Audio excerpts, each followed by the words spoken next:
All right, so we've spent a lot of time talking about a lot of very important endocrine glands, but the fact of the matter is, we're not done there. There are a lot of other organs that actually have secondary endocrine functions. That being said, I'm only going to introduce them right now. I'm not going to go into real detail because when we go into, say, the cardiovascular system, I'll talk more about the hormones produced by the heart. When we talk about the urinary, the renal system, I'll talk more about the enzymes that are produced by the kidney, but I'm just going to introduce some of the big ones right now.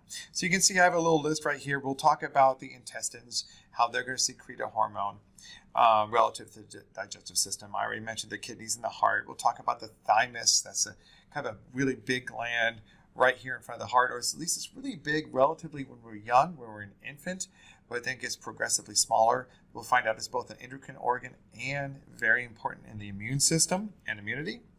And we'll also talk about the gonads, which of course reproductive system. So just briefly, what about the hormones of the kidneys? What are they going to do? This should not shock you. I'm sorry, I said kidneys. I meant intestines. We're starting intestines, not kidneys, if I'm looking at the sheet right here. So the intestines, not shockingly, are going to help, the hormones from the intestines, that is, are going to help coordinate digestive activities. All right, that should hopefully make sense. And again, we'll talk about it in more detail later. I just want you to know it exists. As far as the kidneys, well, they're going to produce a couple hormones. We've already mentioned one a little bit earlier, calcitriol.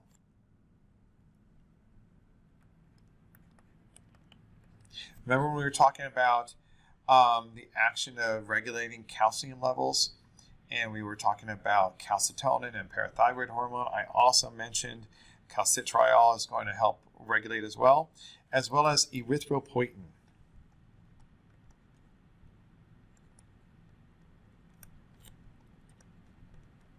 Which is just more easily just to say EPO. It's a very important hormone actually, which is going to stimulate red blood cell formation. So I kind of mentioned both of those before. It's also going to produce the enzyme resin. So that's not a hormone, but what that's going to do is going to work with hormones, what's known as the resin-angiotensin system, which is going to help regulate blood volume and blood pressure. In fact, let's look at this little flow chart and take a look here. So we have, say, decreased blood pressure and or blood volume. Well, why would you have decreased blood pressure and or blood volume? Well, there's lots of different ways. Imagine major hemorrhaging. Let's go the extreme. You have major blood vessels are ruptured and you're bleeding out. Okay, so initially the short-term activation would be sympathetic. We get activation, the adrenal glands are going to release epinephrine. Well, you know that happens, as well as norepinephrine. It's going to increase cardiac output and peripheral vasoconstriction. So it's going to make the heart pump harder and better. It's also going to create vasoconstriction, meaning constricting the blood vessels. And that's going to help increase blood pressure. This will make a little bit more sense when we talk about blood vessels, but just kind of soak it in right now. For more long term, you still have low blood pressure. Now the kidneys are going to produce both renin, that enzyme I was talking about, and erythropoietin. As I mentioned, erythropoietin is going to increase red blood cells. Those are the oxygen-carrying blood cells, right? And then renin is going to activate what's known as angiotensin II. What is angiotensin II going to do? It's going to stimulate antidiuretic hormone and aldosterone. Hey, you know both of those. We've already talked about both of those. What are they going to do? They're going to decrease urine production and stimulate thirst, which is, again, going to increase blood volume. In that case, again, both of these kind of parallel pathways are going to help restore homeostasis when blood volume and blood pressure are low. All right.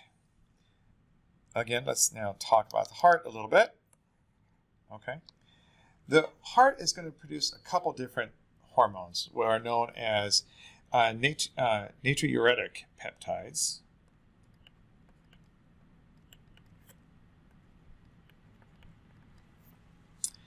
And again, we're going to visit these when we talk about the heart, and we're talking about blood pressure, but it's kind of the opposite of what we just discussed.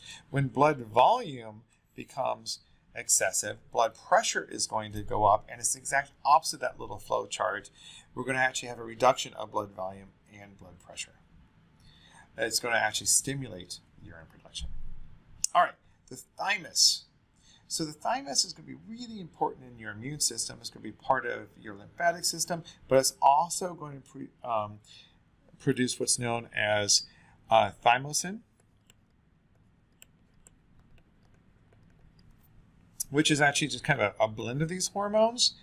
And what they're going to do is, well, notice that every single one of these tissues so far are producing a hormone that's going to affect that tissue. No big shock.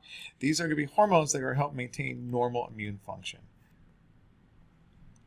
So help maintain normal immune defenses.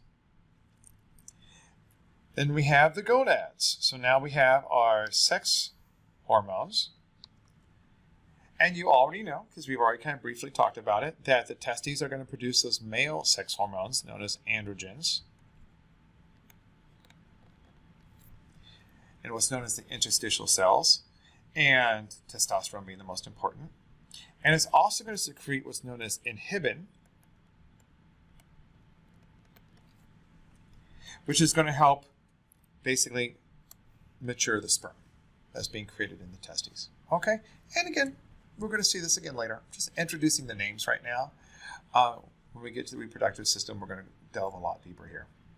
The ovaries, no big shock. If the testes produce androgens, we know the ovaries are going to produce estrogens. And the main one is estradiol.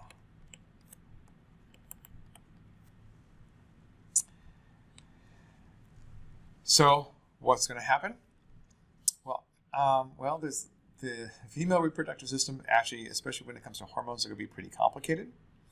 But what we're going to find out is after you have ovulation, so basically the egg is ejected from the ovaries, that the cells that kind of help the maturation of the egg, known as follicle cells, are going to reorganize into what's known as the corpus luteum, or yellow body.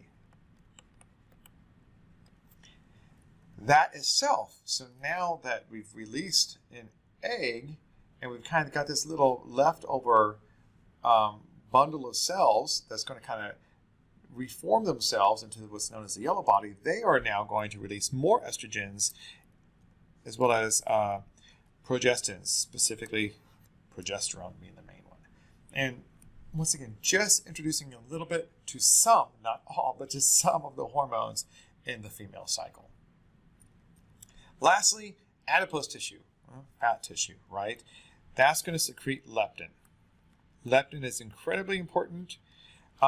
It's specifically for satiety. In other words, it's feedback control for appetite.